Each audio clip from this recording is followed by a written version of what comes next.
2023. I'm Ryan Ballinger. Good to have you here with us. Been a little while since we've done a video and a voice version of the show, so it's great to be back in front of you. We are presented by our friends at French Lick Resort in French Lick, Indiana. We have a couple of topics, as the name of the show implies. A lot of things kind of fly under one part of the umbrella today, and that's LIV related, and we'll touch on a variety of things related to LIV and court case stuff and sponsorship stuff and team stuff, and we'll kind of try and do that in one little pod of the show. And then we're going to talk a little bit about, in the second half of the show, the Florida swing, what's happening this week with Honda, how it'll be a little bit of a strange week with Honda going away as a sponsor, and we'll get through all of that and what that might mean for the longer term vision for the PGA Tour schedule. But first, let's start with LIV.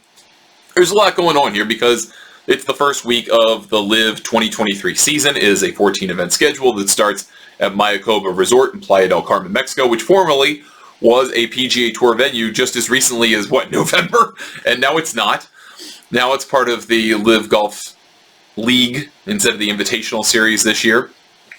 And that venue, which is a Greg Norman design, probably got paid pretty handsomely to host LIV instead of the PGA Tour. It defected off the PGA Tour commitment that it had, and apparently the owners were glad to oblige, and they're going to be hosting the first event this week. So we've got 14 events kicking off this week, and there's a bunch of new things obviously related to LIV. One, it's going to be on network TV. It'll be on the CW, and in a number of markets that apparently the channel guides haven't updated to show that LIV is going to show or not, even though LIV has claimed that all of the CW affiliates are going to show it. I don't know that to exactly be true, and I'm not going to go through every channel guide and try to figure that out for myself. That may not necessarily be the case at all times. But the tournament starts on Friday. It's not available on TV. It's only available through the CW app in the United States, and that means you got to download that and authenticate, I assume, to be able to watch it. But you can't watch it on YouTube. YouTube's over. And as we've talked about on this show, I think that was a huge mistake to walk away from YouTube in favor of having a quote-unquote broadcast television agreement, a network TV agreement in the United States, because what it costs you on YouTube, I think, is greater than what you get in saying you're on the CW. It's just my opinion. But Saturday and Sunday will be on the CW from 1 to 6 p.m., so the entire round will air, and at least there's that convenience for the CW of knowing it's only going to be as long as the shotgun start takes, which is about 5 hours. So they're going to have, I guess, a little pregame or something, and then they'll get to the end and a couple of minutes of afterthought, and then we'll move on with life. So there's that, and that's also available on the CW app if you're so inclined. But again, no YouTube for any of it. And then what we also found out is that the schedule that LIV has that's outside of the United States, so 8 events are in the U.S. and Mexico and North America. And so those events are all going to air live on the CW when they are played. So typically like 1 to 6 p.m. I assume there'll be some window changes depending on the venue, whether the time zone changes. But the international events, so the ones in Spain and Bangkok and Saudi Arabia and those types of Adelaide and Australia, those types of events, they'll be on tape delay. And that is the exact thing every golf fan, at least is online, complains about, is having to watch tape delayed coverage. And so in the name of having, again, a network television agreement that you can tout, LIV is kind of unintentionally, or maybe not intentionally, but at the cost of something else, hurting its fan base, whatever that looks like, because they're going to put it on tape delay. So people will probably know all of the things that happened, but they won't be able to watch any of it in this country because, again, you won't be able to stream it. You will be able to stream it live at least on YouTube. You'll be able to stream it in the app, but you won't be able to watch it live on TV. So, again, you got to get people to the CW app desperately. You got to get them to download it, start watching it, and using it, other than the 14 times a year that you've got LIV, or otherwise, I'm not sure that's necessarily going to be the best delivery mechanism, because everyone has YouTube on their phone. Whether you like it or not, you pretty much have it, especially if you've got an Android. You like it or not, you've got it. So I'm just not convinced about that. But we've got that. So we've got the TV side of it. Then we've got our first sponsorship side of it. So the first sponsor, corporate sponsor that is not directly Saudi-backed, is Easy Post. Easy Post is one of those shipping, kind of like a ship station from what I understand. I think they sponsored the Hawaii Bowl this year in college football, and they are a sponsor of Patrick Reed. So Naturally, someone affiliated with Reed already would probably be inclined to be affiliated with LIV, hence your connection. It all kind of makes sense. Now, who is EasyPost? Well, they're clearly some kind of successful business. I don't know a whole lot about EasyPost, I'm going to be honest with you. But just kind of doing a cursory search of EasyPost's background and the founder's background and all that stuff. The founder is very active politically. Gives to a lot of state Republican parties, Republican candidates. Gave to J.D. Vance, who ran for the Senate in Ohio successfully. And he is very active politically. Does that tell you one way or another why EasyPost decided to get involved with LIV? No, but I think it's some relevant context to kind of put something to what is EasyPost or what are the motivations behind EasyPost getting involved. We don't have terms of that, so I mean we don't know how much money that's worth. It could be worth $1, it could be worth $10 million, it could be anywhere in between. We don't know that. You can only assume that it's worth some tangible amount of money, but seeing there as a first mover that's not a Saudi-backed company or Saudi-owned company, they probably got a pretty substantial discount. But again, enough to put their logo on different hole markers and things like that, and I'm sure that will be touted pretty heavily. It already has been in a news release. But in the grand scheme of things, the sponsor of an existing player doesn't really make a whole lot of sense. And then from Alan Shipnuck, who was on the ground at Mayakoba, I think he kind of has a macabre interest in covering LIV in some ways, especially after what happened in the first event to him with Greg Norman looking all disappointed and memified in the background. But he's down in Mexico covering the event and was taking some pictures of players wearing uniforms. So a bunch of teams have uniforms. They have some version of uniforms. Not all the players are going to use them because some of them still have clothing deals that they have to abide by, but many of them are going to wear a uniform. The Majestics, I assume that's what we're calling them. That team is the British team with 3 captains, and then Sam Horsfield is the non-captain, which I think is kind of funny. But anyhow, you've got the Majestics there in their uniforms, and Shipnuck took a picture of it and called it cute, which, no, I could take or leave the uniform thing, but not everyone wearing them because some have clothing deals still is kind of strange. Like, you should either be all in on it or don't do it at all, to kind of have one guy stick out like a sore thumb because he's still got a clothing deal to honor. It just kind of seems bizarre to me. Just pay that out. I mean, this is a multi-million-dollar investment from the Saudis, and they're not willing to pay out $400,000 or $500,000 more dollars to buy out some guy's clothing deal. That's just silly. That doesn't make any sense. But anyhow, there is that. And then on the other clothing side of the clothing deal, you've got Dustin Johnson and Sergio Garcia losing their deals with Adidas Golf. And so Adidas has been with Dustin Johnson, I think, his entire professional golf career, or at least that I've known, I can remember, at least 15 years. And they, I guess, mutually agreed it's time to walk away, which apparently, according to Golf Week, which reported on this first, said that Dustin wants to focus on his brand with 4 aces.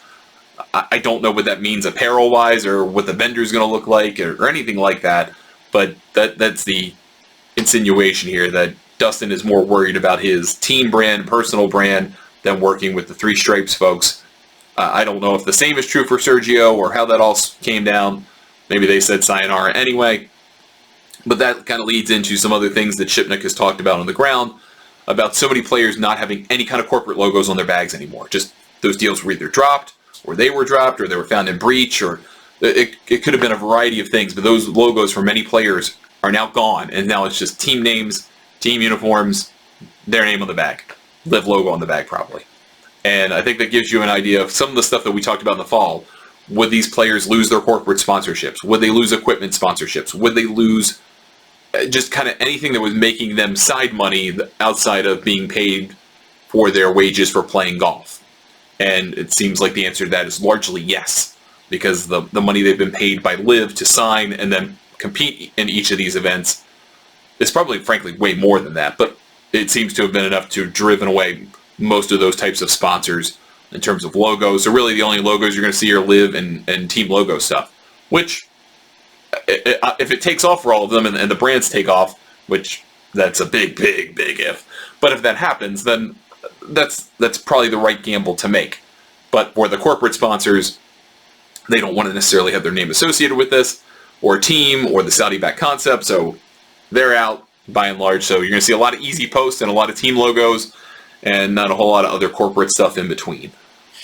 And then you have the court issues that have really accelerated in the last 7 days since we've recorded a show. So now the PGA Tour is able to depose the Public Investment Fund, so they're allowed to have discovery on the Public Investment Fund. And Yasser Al-Rumayyan, who is the governor of the PIF, so he must now submit to discovery as part of the ongoing lawsuit between them in the California U.S. District Court.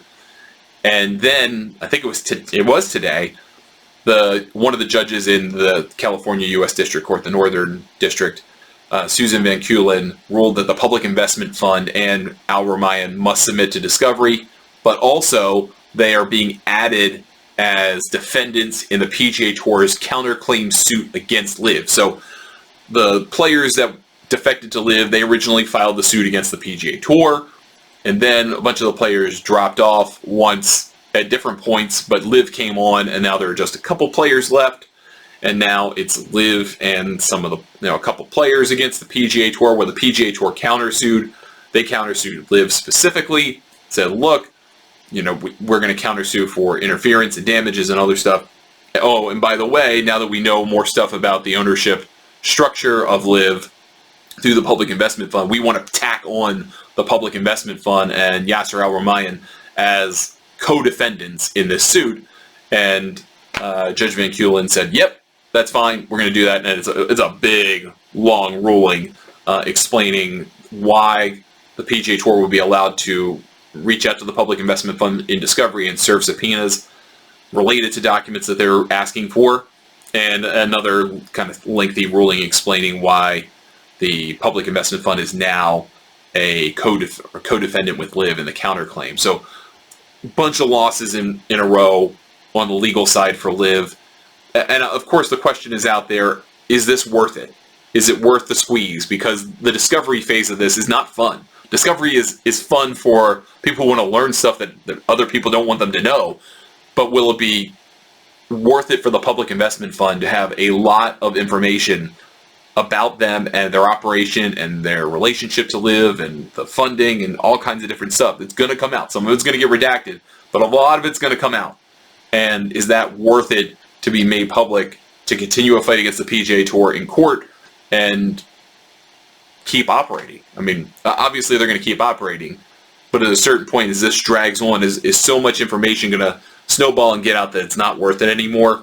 I don't know. I don't think the information ever kind of outvalues the operation of LIV, but it's going to rack up, and I don't think that that's a good thing. I don't think that's something LIV's looking forward to, even if they can find potentially embarrassing information about the PGA Tour in discovery, which I'm sure they probably can, but it feels like all of the onus is on LIV at this point to do anything positive on their side of things, and the kind of assumption at this point is a lot of negative things are going to come out about the Public Investment Fund and the Saudi involvement in the creation of LIV and the signing of players and how it operates, and Greg Norman's legitimate power or illegitimate power, or whatever that looks like in running LIV day to day. All of that stuff's going to come out, and that's a lot.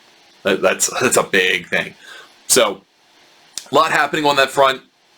Not all of it seems to be positive, and then we didn't even talk yet about the players that they did or didn't sign for this 2023 season. So all of the teams are out, all 12 teams are out.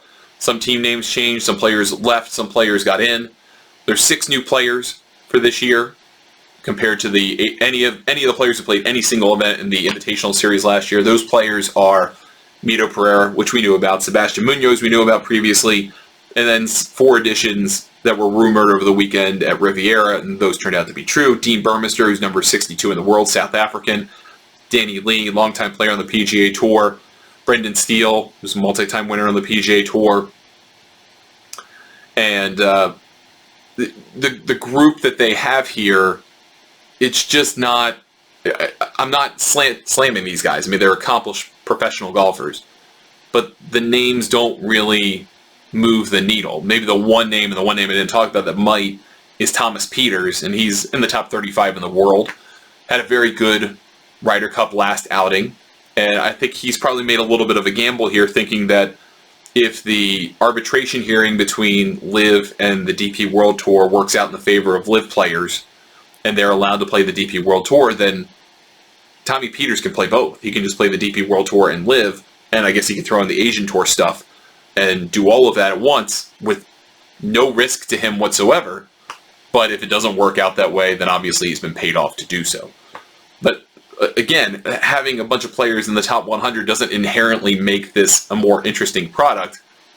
And I think in a lot of ways it would be more interesting to me, if I were being totally neutral about it, to have new names, not guys that have won previously or haven't been particularly relevant in a while, or maybe been relevant for a little while but not that long of a time.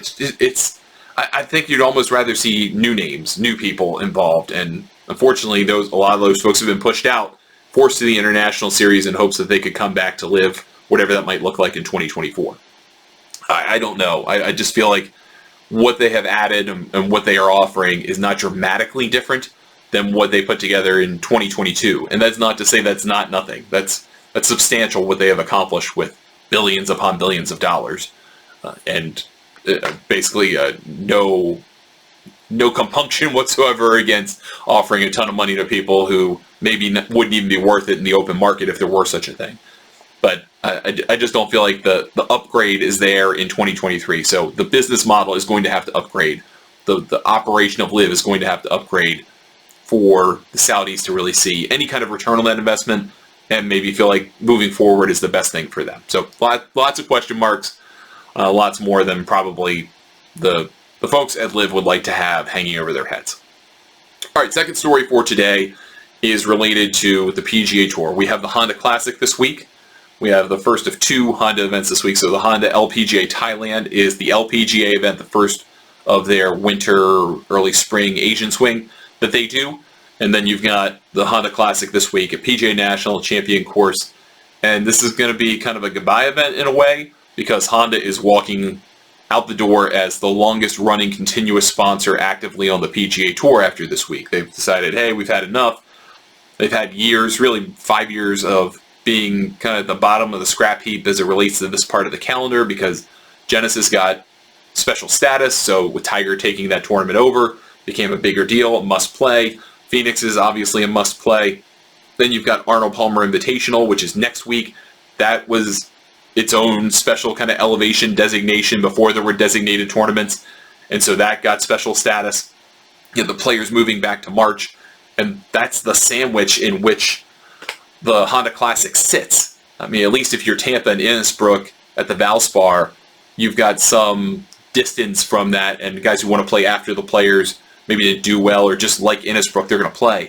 But 10 years ago, the Honda Classic was it. I mean, Tiger played, Rory played, everybody who was anybody played, because this was relatively close to their hometown, and it was a pretty good purse for the time, and Jack Nicklaus was involved. And now all of a sudden, all these other tournaments have grown in terms of stature, what they offer, just not only in terms of money, but also multi-year exemptions, FedEx Cup points, and they have just kind of outmoded and crowded and suffocated, frankly, the Honda Classic. So this week you have 9 of the top 50 in the field, and that's not a bad field by any stretch of the imagination, but compared to having 40 of the top 50 last week and 37 or 38 of the top 50 the prior week, it's not much. So it's a very difficult week for this event, which is going to have to figure out a way either to bring in a new sponsor or it's going to go away. And if they bring in a new sponsor, I think the interesting suggestion here is moving this event to somewhere else on the calendar. Do you move this tournament to the fall, for example, and bring in a tournament like the Houston Open or like the CJ Cup that wants to come in, put up the money, have a stellar field, and go from there? But at the same time, you need tournaments like this one. And you just can't have a world where you have 37 elevated events, designated events, as part of the schedule from January through August. You can't do it. It's just not possible right now. The economics of it does not work, which means you're going to have tournaments like this one, or the Mexico Open, or the Wyndham Championship, Rocket Mortgage, 3M Open, John Deere Classic. Go down the line of tournaments that are good but are not designated. You need those. They need to exist, because top players are not going to play 37 times in a row, no matter what the prize money is. They want breaks. They need breaks, which means you've got a tour with that many events. You need to have good purses for not so deep fields. and this is a space that's got to be filled. And so I think if you're the PGA Tour, you've done a lot of hard work in the last 6 to 12 months to try to figure out what the upper echelon, the designated events part of the schedule looks like. Getting money thrown at that, taking care of it, building upon it. And that's been good. But now you've got to turn your attention to those events that are going to be the future in the fall and that are still going to exist as part of this schedule that aren't designated and maybe don't want to be designated. Maybe they don't want to put up the money or don't want to deal with that part of the schedule. And what does that look like? What are the reasons to stay? What are the reasons to be part of the schedule? And for some events, it's totally fine because of the community support they have. They raise a lot of money for charity. They're totally fine with having less than 10 top 50 players in the field. Okay, then those events are fine. And then you've got some tournaments that are just kind of naturally in this weird part of the schedule between majors, and you've got ones like Rocket Mortgage and 3M Open, and they're ones that struggle to fill out fields and have depth to them. So what do you do if you're the PGA Tour? Do you create a program for those PIP players and those 3 events that they have to play that aren't designated tournaments, and you make them rotate them around? You say, okay, you can't just play Amex and Farmers Insurance Open and Pebble Beach and call it a year and then not have to play any of those tournaments. Maybe they have to create a scenario like that where they say all the tournaments that aren't designated or haven't been designated as part of a rotation in the last 3-4 years, just throwing this out there as an idea, then those players have to go play them in every other year or something like that. I don't know what that is, but you got to bring up those other events. Then again, at the same time, you get a lot of constituents outside of those top players. There are more than 150 people playing on the PGA Tour trying to earn a card, trying to earn status, trying to make a living, trying to make money. And so you've got to have room for them too. And it can't just be on the Korn Ferry Tour. So that's the big conundrum the PGA Tour faces. And I'm not sure what the answer is to that, to be absolutely truthful. But I think moving forward, the PGA Tour is going to have to acknowledge a couple of different things. And they know this already. There's a huge gap between top players, middling players, and lesser-known players. There's a big gap between the designated events now that we have and everything else. And that needs to be reflected, I think, in part in the FedEx Cup points. It's going to be reflected in purses, and you've got to figure out how to kind of make all of that marry pretty well. It's a lot of work. It's a lot to do. It's a different thing that LIV has to do business-wise, but the business is really important here for the future of the PGA Tour. And they have a lot of challenges they're going to try to answer in the next couple of months. And they're going to do it with player input. They're going to do it with sponsor input. They're going to do it with board input. And that's going to probably dramatically reshape how the PGA Tour looks. And that could mean the end of the Florida swing, could mean a change to the West Coast swing. It can mean a different variety of events on the schedule. It could mean rotating events. I mean, all kinds of different ideas are out there right now. And I think many of them are good. Trying to make them all work together is going to be tricky. That's going to do it for us today on 2 Out the First. Thank you so much for watching or listening to the show. I've been Ryan Ballingy. If you check us out on a podcast platform, please give us 5 stars or leave a comment about the show. Even if you don't particularly like it, helps us reach more people, and we'd love to interact with you. And if you're watching on YouTube, please consider liking our channel and smashing that like button and subscribe button for us. We'll be back with another show tomorrow. We'll get everything started at the Honda Classic before we get everything underway overseas with the Indian Open on the DP World Tour, Honda LPGA Thailand on the LPGA Tour. Then we've got everything here with Mayakoba that starts Friday on LIV, but starting on Thursday, the Honda Classic. So big slate this week, lots to work with, plenty to digest on the golf calendar, and we'll have it all with you in the next couple days. I'm Ryan Ballingy. Thank you for watching or listening. We will talk to you next time on 2 Off the First.